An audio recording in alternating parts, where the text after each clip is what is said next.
colegas, presidente de la Cámara, representantes, dirigentes, presidentes de los partidos políticos de México. Morena es el partido de más reciente registro de cuantos están presentes en el Instituto Nacional Electoral en este momento. Es gobierno y mayoría legislativa, lo cual pues es un fenómeno muy poco frecuente en el mundo. Muchas preguntas deberíamos hacernos al respecto de este fenómeno, pero una de ellas, que es ineludible en un foro como este, es reconocer que hubo un dictado popular producto de una emergencia ciudadana gigantesca.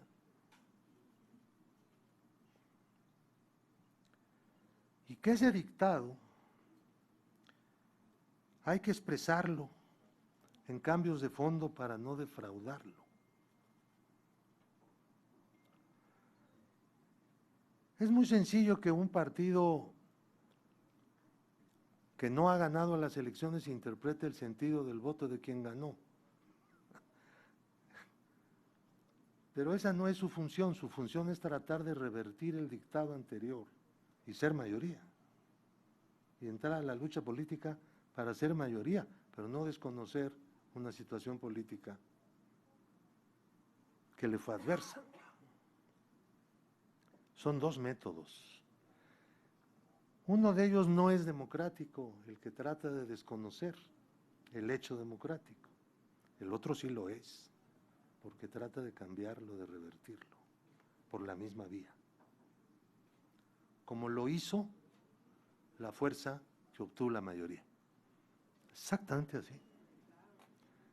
Y a lo que convocamos es a eso, a que todos nos comportemos como lo ha hecho la fuerza gobernante mayoritaria en este momento. Y tomemos el camino de la lucha política, tan fuerte y dura como se quiera,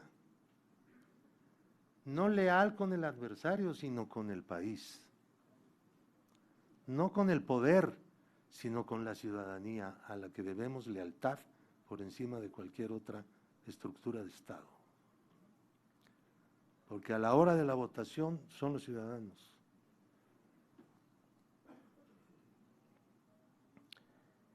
Y yo pienso que ese dictado hay que expresarlo en cambios de fondo, en el sistema político, en los derechos humanos y los derechos sociales.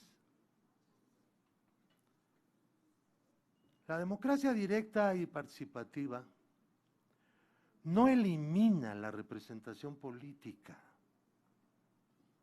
sino que crea una nueva ciudadanía, al otorgarle a la gente funciones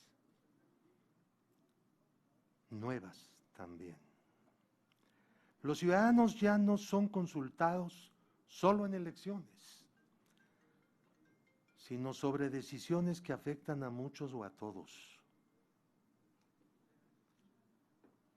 Así es también en la revocación de mandato. El que pone puede quitar. El que elige puede decidir. En la medida que las democracias avanzan, la representación es menos necesaria. Llegará la humanidad, sin duda alguna, a tener un nivel tal de desarrollo que nadie requiera ser representado por otro. Pero por lo pronto, no estamos queriendo tumbar la democracia representativa, sino reivindicar la democracia directa y participativa. Hay que crear una ciudadanía que cuente con más derechos, entre ellos los decisorios. El sufragio no puede seguir siendo la única forma. La democracia formalista debe ser superada dando poder a la ciudadanía. No caigamos en frases huecas. Quien critica la democracia plebiscitaria está tratando de eludir darle cuentas al pueblo para que tome sus decisiones propias. Pero siempre será mejor que el pueblo decida a que decidan por él. Siempre. El único problema es que no siempre es posible que lo haga. Entonces hay que abrir los caminos, los senderos a través de los cuales la gente pueda tomar la mayor cantidad de decisiones. Desde la comisaría, el municipio, la región, el estado, los pueblos indígenas, que hoy no tienen derecho a la autonomía, deben tenerla. Eso también son derechos políticos, para resolver el problema histórico más grande de esos pueblos, que es que hace 500 años fueron apartados del ejercicio del poder político. Y eso es lo que está vigente, porque después, con la independencia, nunca se les restituyó el acceso, como tales pueblos, al ejercicio del poder político. Tenemos que abrir eso. Hay reformas de Estado que son indispensables ya. Así también, para la creación de ciudadanía se deben eliminar las intermediaciones clientelares, de sometimiento a la gente pobre o más necesitada. Y vamos a seguir en esa lucha. No tiene remedio. Luchamos durante todos los regímenes anteriores contra esa manipulación, contra ese uso de la política social. No podemos defraudar al pueblo que votó por nosotros, ¿no? La política social debe conducir al establecimiento de derechos, en cuyo cumplimiento deben siempre estar obligados los poderes políticos del Estado. Hablamos de derechos sociales libremente ejercibles y siempre exigibles, en todos los aspectos: salud, educación, vivienda, alimentación, etcétera.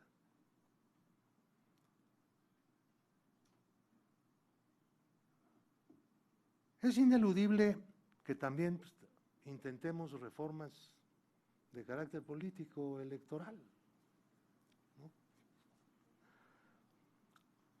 Quiero hacer una declaración enfática aquí. Morena no quiere reproducir el método de hacerse representar con voto de manera oficiosa en el órgano de gobierno de la institución señalada como independiente e imparcial, de carácter electoral. Eso lo han hecho otros. Es lo que está hoy vigente. A mí me ha causado un poco de escozor, pues, más bien no entiendo por qué. Que se pida que no se elija ningún otro consejero electoral. Bueno, a riesgo de violar la Constitución y de que se obligue a la Cámara por medio de una resolución judicial a hacer lo que dice la Carta Magna, pero bueno, estamos dispuestos a que no nombrar. Siempre que ningún partido vuelva a nombrar a nadie y no pretenda que los suyos sean los únicos que queden en el Consejo General, porque eso ya es una aspiración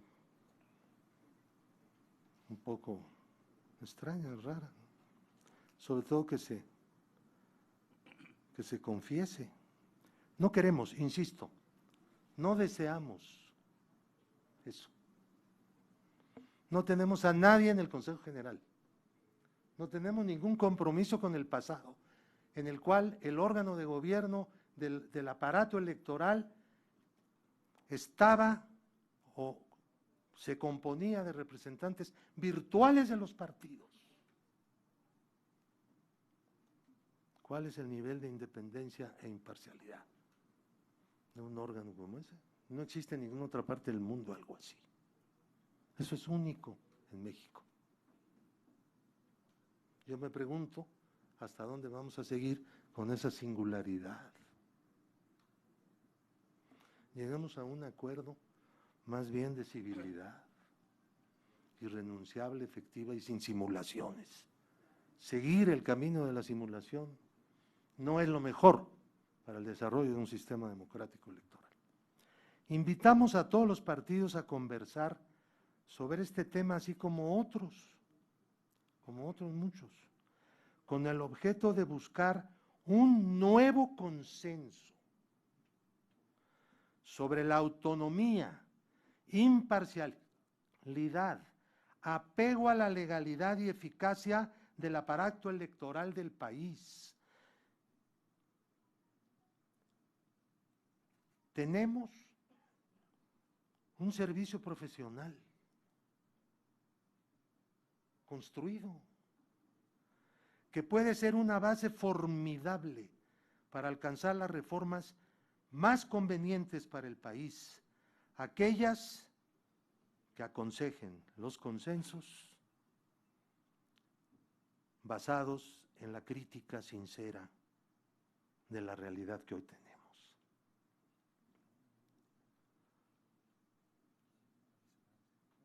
La austeridad republicana no es abaratar, sino evitar el derroche y la mala administración. Dar el mejor uso posible a los fondos y recursos públicos y acabar con los privilegios económicos y administrativos de los poderosos y sus allegados, porque entendemos que tal es uno de los grandes clamores mayoritarios en este país, que no solo se expresaron en los votos de la coalición triunfadora en las elecciones, sino en muchos de los votos en favor de los demás partidos, cuyos electores votan en contra del derroche, la corrupción, la simulación, la utilización de recursos públicos como base de privilegios que no pueden seguir siendo tolerados por un pueblo altivo que ha sabido dar un mandato de transformación política del país. Por cierto, la representación proporcional pues no se va a eliminar. Tampoco se está planteando la modificación del porcentaje de la misma, como no sea para elevarlo.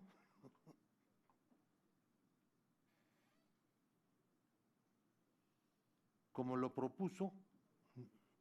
propusieron no hace mucho tiempo algunos partidos. Morena nunca ha planteado semejante cosa. Nunca hemos discutido nosotros eso. Quizás sí, pues la propuesta de Woldenberg, mitad y mitad, que esa es la única respetable de las que yo he escuchado. De las demás, pues francamente serían involuciones a lo que tenemos, a la lucha porque la representación popular esté plena en las cámaras del Congreso.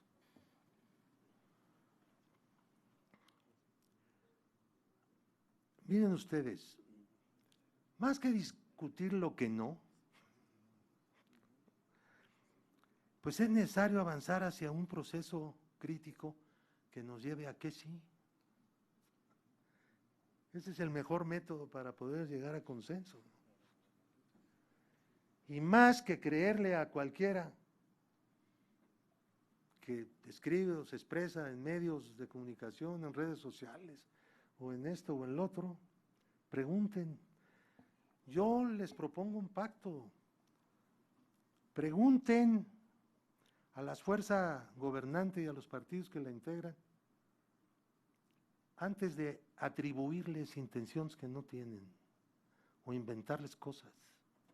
Ese diálogo sería más productivo. Vamos a hacer una relación que tenga soporte documental. Vamos a unas negociaciones en búsqueda de un consenso donde haya soporte documental, que cierre el paso a inventar intenciones ocultas.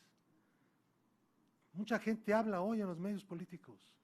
Morena quiere hacer de su mayoría el aplastamiento de las libertades, de la independencia del organismo electoral, del tribunal, de no sé qué, no sé cuánto.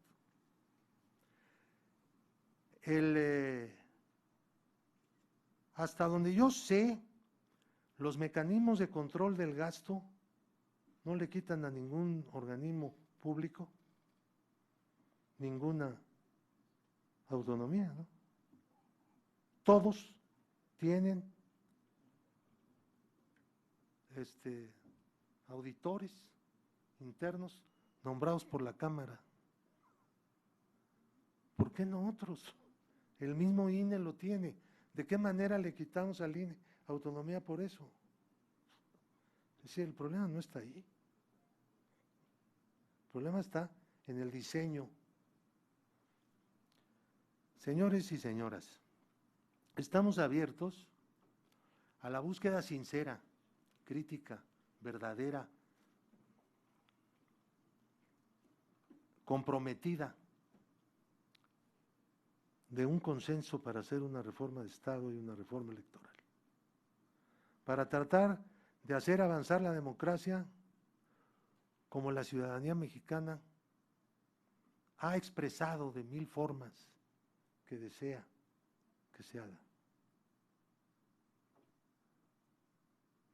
Y ponernos pues frente al mundo entero en condiciones de orgullo,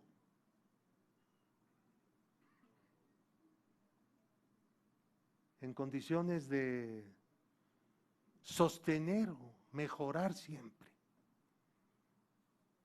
el sistema político de la Constitución, los derechos sociales y, en general, el conjunto de derechos que los pueblos del mundo están tratando de conquistar en todos los países. Muchas gracias.